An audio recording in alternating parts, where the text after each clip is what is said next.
Guys, basag guys. Guys, basag guys. Gagana ba yan, bossing? Tingnan natin kung anong lakas ng, anong tatak niyan.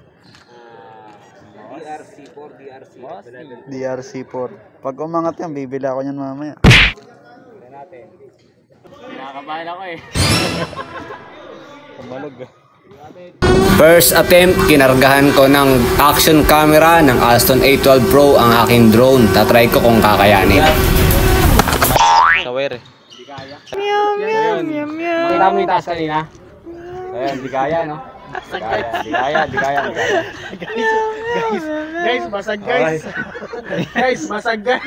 Ayan, hindi kaya. Hindi tayo guys, uwi na tayo guys. Wait lang, papaliparin ko pala. Hindi, papaliparin ko pala. Tignan mo, baka ganyan talaga.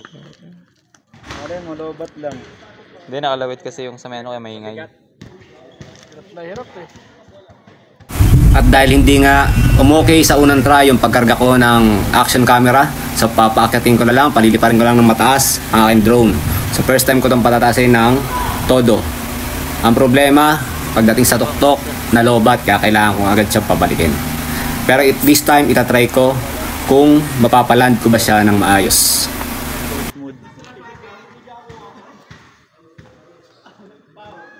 Kaya pala nahirapan eh. Bali yung landing yan guys, yung sasaluhin na lang. Ang landing, pira-piraso na.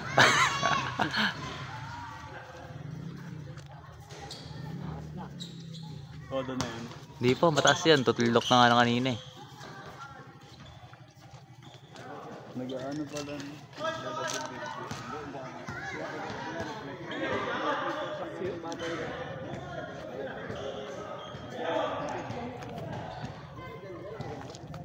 Ganda yan, sagad. Taas kanina eh, tuldok eh.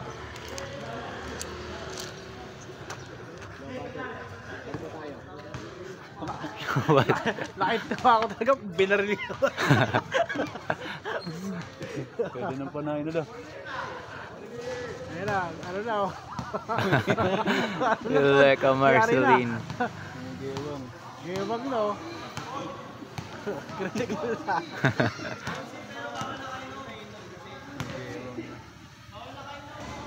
Sabihin yan.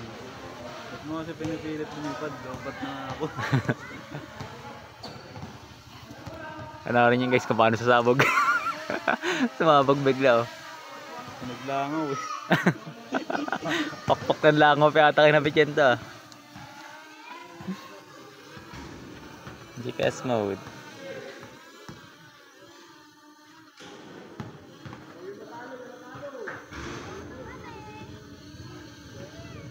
Pwede nang panira yun naman.